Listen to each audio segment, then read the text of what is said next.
बिस्मिल्लाहिर्रहमानिर्रहीम। अस्सलाम वालेकुम दोस्तों, मैं हूं कमरान। इवन जी के लेसन 7 के अंदर मैं आपको how to install Palo Alto firewall in EVE NG के बारे में आपको बताऊंगा। तो चलिए इस एक्टिविटी को परफॉर्म करते हैं। सबसे पहले आपको बता दूं कि आपने इसका इमेज फाइल कहां से डाउनलोड करना है। प्लाउ ऑल्टो की अपनी साइट है how to download Palo Alto KVM image file. अब ये इसका प्रोसीजर इन्होंने डिफ़ाइन किया हुआ है। Open a browser and go to the customer support portal, log in with a valid support account, और उसके बाद आपने इन स्टेप्स को फॉलो करके आप इसका इमेज फाइल आप डाउनलोड कर सकते हैं। दूसरा तरीका ये कि गूगल ड्राइव पे अपलोडेड है प्लाउ ऑल्टो। अगर आप उस तरफ नहीं जाना चाहते प्लाउ ऑल्टो की वेबसाइट पे, तो आप यहाँ से भी डाउनलोड कर सकते हैं। सिंपल आपने यहाँ से डाउनलोड करना है तो आप इसको यूज़ कर सकते हैं। इस डिस्क्रिप्शन में मैं इसका लिंक डाल दूँगा, आप यहाँ से इसको डाउनलोड कर सकते हैं। मैं अपने प्रॉक्समॉक्स पे आ गया हूँ और यहाँ मैंने प्रॉक्समॉक्स को एक्सेस किया हुआ है।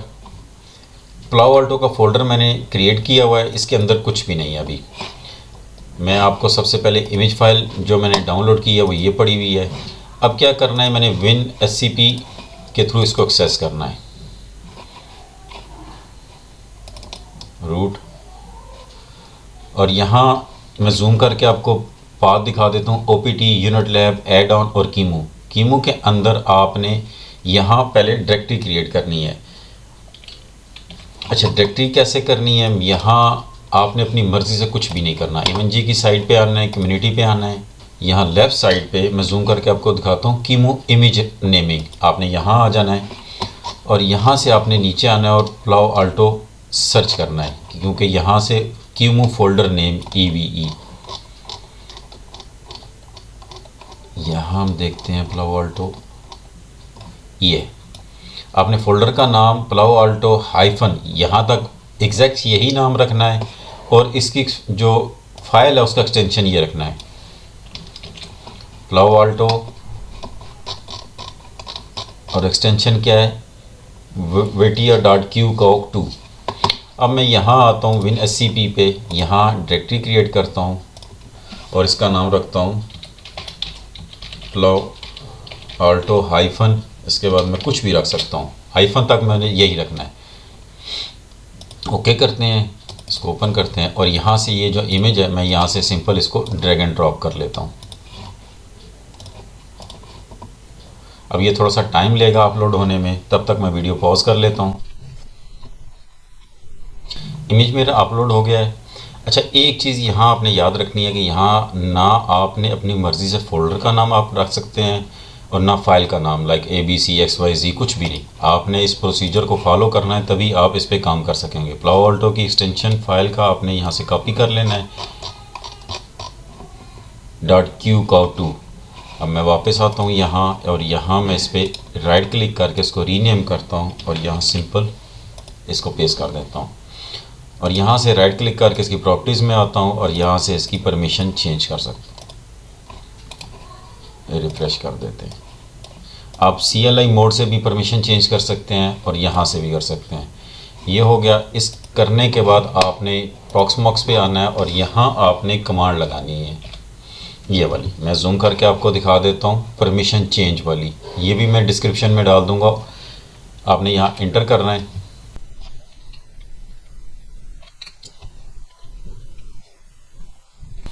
इसके बाद वापस आते हैं यहाँ। अब यहाँ प्लाउ ऑल्टो के अंदर आते हैं। यहाँ मैं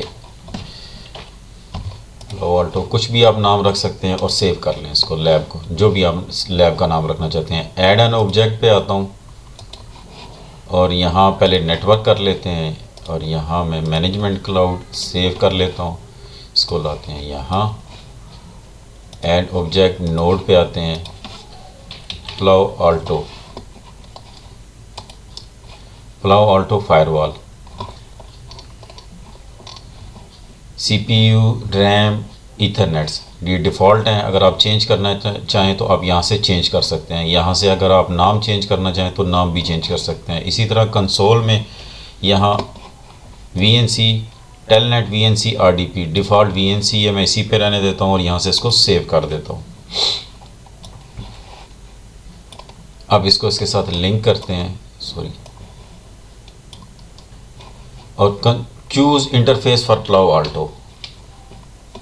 यहाँ आपने ड्रॉप मेन्यू पर क्लिक करना है और यहाँ मैनेजमेंट पे आपने क्लिक करना है। ईथर 1 2 3 ये हम किसी डिवाइस, जब आपने किसी डिवाइस को कनेक्ट करना है तो तब आप ये यूज़ करेंगे।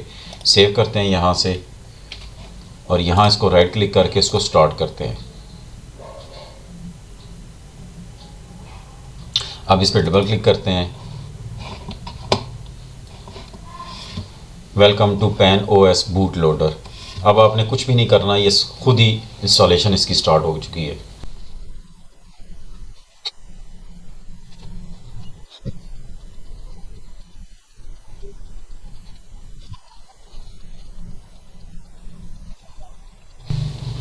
VM login. अच्छा, यहाँ आपको मल्टी अटैम्प्ट्स करनी पड़ेंगी यूज़र नेम और पासवर्ड की। पासवर्ड इसका यूज़र नेम एडमन और पासवर्ड भी एडमन है। बैक एंड पे इसके प्रोसेस चल रहे होते हैं। समटाइम आप पासवर्ड लगाते हैं वो एक्सेप्ट नहीं करता उसी टाइम। जब तक यहाँ से वीएम लॉगिन से ये पीएच लॉगिन पे नहीं जाता तब तक ये लॉगिन नहीं होगा। अभी ये बैक एंड पे आप देख सकते हैं प्रोसेस चल रहा है इसका। अभी कुछ टाइम के बाद इसका ऐसे हो जाएगा login, PHAHDF login. Different version में डिफरेंट लॉगिन्स आ जाएंगे। किसी का 500 लॉगिन आ जाएगा, किसी का PHA-500 लॉगिन, और ये जो मेरा वर्जन है इसका PHAHDF लॉगिन पे आएगा। मैं वापस आता हूँ। यहाँ थोड़ा सा मुझे वेट करना पड़ेगा, या आप मल्टीपल अटैम्प्ट्स कर सकते हैं। नाम इसका चेंज हो गया, PHAHDF लॉगिन। अब आप एडमन स्मॉल में, यहाँ भी आप देख सकते हैं अभी मेरा ये पासवर्ड एक्सेप्ट नहीं कर रहा क्योंकि बैक एंड पे इसका प्रोसेस चल रहा है। जब तक वो प्रोसेस कंप्लीट नहीं होगा ये मेरा पासवर्ड, यूज़र नेम और पासवर्ड एक्सेप्ट नहीं करेगा। तो आपको यहाँ वेट करना पड़ेगा। आप देख सकते हैं मैंने यूज़र नेम एडमन और पासवर्ड भी एडमन दिया है, लेकिन अभी ये एक्सेप्ट नहीं कर रहा क्योंकि बैक एंड पे इसके अभी भी कोई प्रोसेस चल रहे हैं। जब तक वो कंप्लीट नहीं होंगे तब तक ये यूज़र नेम और पासवर्ड एक्सेप्ट नहीं करेगा। तो आपको वेट करना पड़ेगा। यहाँ पासवर्ड एक्सेप्ट कर लिया, तकरीबन 4 से 5 मिनट मुझे वेट करना पड़ा। System initialising, please wait. तो आपने परेशान नहीं होना कि यूज़र नेम और पासवर्ड एक्सेप्ट नहीं कर रहा, तो यहाँ थोड़ा सा टाइम लग जाता है। अब DHCP से इसने खुद ही ऑटो IP डिटेक्ट कर लिया है 10.61, क्योंकि मेरे पास 10 की सीरीज़ चल रही है। अब सबसे पहले मैंने अपना ओल्ड पासवर्ड देना है। अच्छा, यहाँ आपने मिनिमम 8 डिजिट का पासवर्ड देना है और कम्बिनेशन के साथ।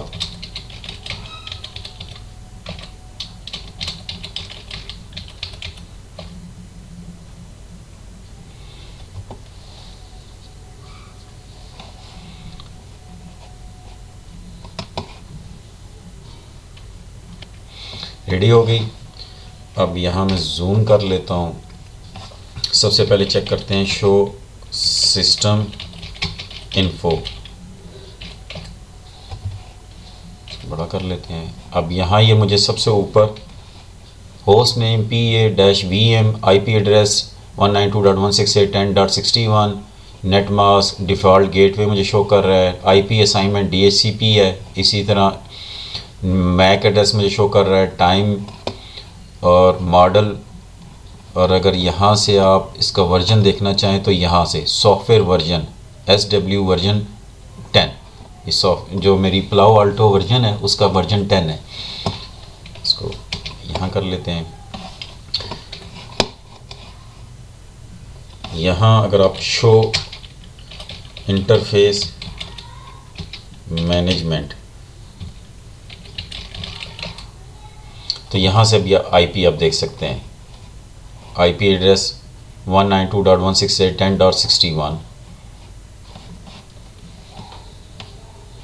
आपने अगर इसको, क्योंकि ये DHCP से IP उठा रहा है, अगर आप इसको स्टैटिक IP असाइन करना चाहते हैं तो आप स्टैटिक IP भी असाइन कर सकते हैं। मैं कमांड आपको दिखा देता हूँ। यहीं आपने कमांड लगानी है, ये वाली कमांड, ये 2 कमांड लगानी है आपने। मैं जूम करके दिखाता हूँ। सेट डिवाइस कन्फिग इकट्ठा ही आएगा। Set device config system type static पहले आपने लगाना है, उसके बाद फिर आपने set device config system IP address, जो भी आपकी IP सीरीज़ होगी आपने उस IP सीरीज़ में से जो फ्री IP है आपने वो असाइन करना है। उसके बाद नेट मास्क और डिफ़ॉल्ट गेटवे आपने मेंशन करके एंटर करना है, और उसके बाद कमिट की कमांड लगानी है आपने स्मॉल में ही। क्योंकि ये सेव करने के लिए जो भी आपने इसके अंदर चेंजेस किए हैं वो फिर आप कमिट कमांड लगाएंगे तो वो चेंजेस सेव हो जाएंगे। दोबारा शो इंटरफेस मैनेजमेंट करेंगे तो आपको जो आईपी आपने असाइन किया होगा वो आपको अपीयर हो जाएगा। मैं यहाँ इसको ये आईपी असाइन नहीं करूँगा, मैं ग्राफिकल मोड के अंदर जाके आपको सिखाऊंगा कि वहाँ से कैसे आप इसको आईपी असाइन कर सकते हैं। अच्छा, बाय डिफ़ॉल्ट जब आप इंस्टॉल करते हैं तो इसके अंदर 3 सर्विसेज अनेबल होती हैं, पिंग की, HTTPS की और SSH की, ये तीनों अनेबल होती हैं। अब चूंकि इसका आईपी है 192.168.10.61, मैं एक नया ब्राउज़र ओपन कर लेता हूँ और यहाँ HTTPS के साथ 192.168.10.61 इंटर करता हूँ तो यहाँ your connection is not private, advance पे आते हैं और इसको अनसेफ पे प्रोसीड करते हैं, प्रो आल्टो।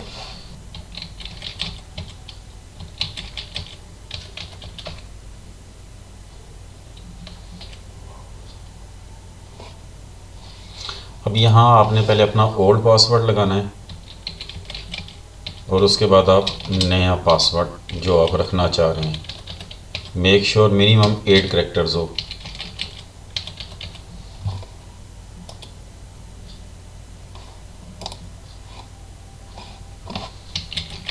अब हमने जो पासवर्ड नया रखा है उसके साथ इस पर लॉगिन करते हैं, क्रिएटिंग एडमिनिस्ट्रेटिव सेशन। इसका डैशबोर्ड, इसको यहाँ से डू नॉट शो अगेन और क्लोज़ करते हैं, इसको रिमाइंड मी लेटर करते हैं। अब यहाँ मैं आपको जूम करके दिखाता हूँ जर्नल इन्फॉर्मेशन, डिवाइस नेम इसका ये आ गया, मैनेजमेंट आईपी एड्रेस इसका ये है जो इसने DHCP से लिया हुआ है, साथ मेंशन है इसका, सॉफ्टवेयर वर्जन 10, यूज़र आईडी, यहाँ से आप टाइम, लॉगिन एड मंथ। अब यहाँ ये मुझे कंसोल शो कर रहा है कि इस आईपी से मैंने इसको एक्सेस किया हुआ है 10.46। मैं आपको आईपी भी दिखा देता हूँ अपना, CMD IP config, ये मेरा है 10.46। जिस आईपी से आप इसको एक्सेस करेंगे यहाँ लॉग में इसको ऐड कर लेगा। सिस्टम लॉग आप यहाँ से देख सकते हैं। अब ऊपर आते हैं यहाँ से ACC पे। अच्छा, डैशबोर्ड पे एक और चीज़, अभी आपको 3 कॉलम नज़र आ रहे हैं, मैं यहाँ से अगर 2 कॉलम करना चाहूँ तो ये 2 कॉलम भी कर सकता हूँ। ACC पे network activity, thread activity, block activity, tunnel activity, global protect activity और SSL एक्टिविटी। इसी तरह मॉनिटर पे आते हैं और लॉग्स आप यहाँ से देख सकते हैं। लॉग्स के अंदर traffic, thread, URL filtering, data filtering, इस तरह मल्टीपल आप यहाँ से लॉग्स चेक कर सकते हैं। सिस्टम अगर आप क्लिक करते हैं तो ये सिस्टम की सारी डिटेल्स आपको शो कर देगा। एप्स, स्कोप, सेशन ब्राउज़र और नीचे PDF आप इनको देख सकते हैं। पॉलिसीज़ पे अगर आते हैं, सिक्योरिटी, नेट, QoS, जूम कर लेते हैं, policy based forwarding, decryption, tunnel inspection, application override, authentication, DOS protection और SD-WAN। उसके बाद यहाँ ऊपर आ जाते हैं ऑब्जेक्ट्स पे, ये इसकी सारी डिटेल्स। इसी तरह नेटवर्क में आ जाते हैं। नेटवर्क में आपके interfaces, zone, VLANs, virtual wires, virtual router, IP, sec tunnel, GRE tunnel, DHCP, DNS proxy, ये सारी चीज़ें यहाँ आपको मिल जाएंगी। अब डिवाइसेस पे आते हैं और यहाँ आके आपने अब देख सकते हैं general setting, panorama settings, secure communication setting, device certificate, authentication setting, banner and message, policy rule based setting. अच्छा, आपको कुछ वर्जन के अंदर यही मिल जाएगी इंटरफेस सेटिंग की। कुछ वर्जन, क्योंकि वर्जन के डिफरेंट होने की वजह से थोड़ी सी सेटिंग चेंज होती है, तो आपने कंफ्यूज नहीं होना। अब वर्जन 10 में यूज़ कर रहा हूँ तो यहाँ आपने इंटरफेस में आ जाना है। इंटरफेस के अंदर यहाँ मैं आपको जूम करके दिखाता हूँ। ये जो मैंने आपको दिखाया था default services enable, ping, HTTPS और SSH इसकी डिफ़ॉल्ट अनेबल होती हैं। आपने यहाँ मैनेजमेंट पे डबल क्लिक करना है और ये इसकी ऑप्शन होगी, ओपन होगी। अब मैं इसको जूम कर लेता हूँ। IP टाइप, अब यहाँ administrative management services, HTTPS, SSH और पिंग अनेबल है। आपने HTTP करनी है, टेलनेट करनी है, SNP करनी है, जो करनी है आपने यहाँ से उसको सेलेक्ट कर लेना है और फिर उसको ओके कर देना है। अब मैं यहाँ स्टैटिक आईपी पे आता हूँ। स्टैटिक आईपी पे यहाँ मैं इसको 10.61 कर लेता हूँ और नेटवर्क 255.0.0 और इसके नीचे डिफ़ॉल्ट गेटवे। आपने अपनी आईपी सीरीज़ के अकॉर्डिंगली इसको आईपी असाइन करना है। ओके करते हैं। दोबारा यहाँ आता हूँ। अच्छा, यहाँ आपको एक और चीज़, परमिटेड आईपी एड्रेसेस। अब ये क्या है? अब यहाँ आप ऐड पे आते हैं। मैं यहाँ आपको दिखाता हूँ। लेट्स सपोज मेरे पीसी का आईपी कन्फिग 46 है। अब मैं यहाँ क्या करता हूँ, ऐड पे यहाँ आके 192.168.10.47 कर देता हूँ कि इस आईपी को अलाउ करे सिर्फ इसको प्लाउ अल्टो को यानी फायरवॉल को एक्सेस करने के लिए, बाकी किसी आईपी को एक्सेस ना करे, या किसी और आईपी कोई और आईपी इसको फायरवॉल को एक्सेस ना कर सके। अब मैंने यहाँ ये आईपी 10.47 कर दिया। ओके करता हूँ इसको। ओके करने के बाद आपने यहाँ ऊपर ऑप्शन है कमिट की, और यहाँ आपने इसको क्लिक करना है। जब तक आप इसको क्लिक नहीं करेंगे आपकी जितनी भी चेंजेस हैं वो सेव नहीं होंगी। आपने यहाँ से कमिट करेंगे, अब जो आपने चेंजेस की हैं वो सेव होंगी। इसी तरह CLI में भी आप कमिट की कमांड लगाते हैं ताकि आपकी जो चेंजेस हो वो सेव हो जाएं। अब ये थोड़ा सा टाइम लेगा सेव होने में। कॉन्फ़िगरेशन कमिटेड सक्सेसफुली, क्लोज करते हैं। अब यहाँ मैं एग्नीटो पेज खोल लेता हूँ और यहाँ https 192.168.10.61 this site can't be reach. अब मैं क्या करता हूँ, यहाँ से आईपी चेंज कर लेता हूँ NC,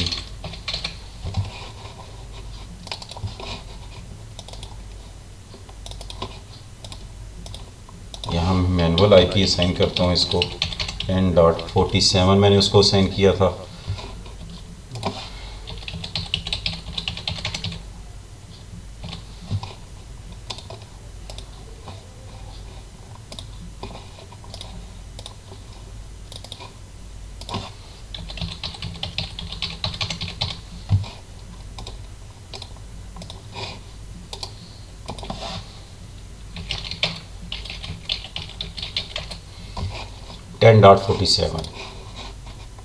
ओपन करते हैं। जैसे ही मैंने किया 10.61 और HTTPS के साथ, तो ये मेरा फायरवॉल का इंटरफेस आ गया। एडमिन, दोबारा आते हैं डिवाइसेस पे। डैशबोर्ड पे पहले आपको दिखा देता हूँ लॉग के अंदर। यहाँ से आप देख सकते हैं पहले मैं 46 आईपी से था, अब मेरा 47 आईपी है जिससे मैंने इसको एक्सेस किया है। डिवाइसेस पे आते हैं, इंटरफेसेस, मैनेजमेंट, और यहाँ से इस आईपी को सिलेक्ट करके मैं यहाँ से इसको डिलीट कर देता हूँ। यानी अब किसी आईपी से रिक्वेस्ट आए तो ये उसको एक्सेप्ट कर ले। कॉन्फ़िगरेशन कमिटेड सक्सेसफुली, क्लोज करते हैं। अब मैं यहाँ आके इसका आईपी ऑटो कर देता हूँ।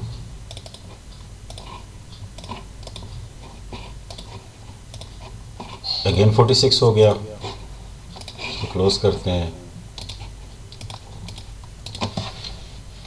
HTTPS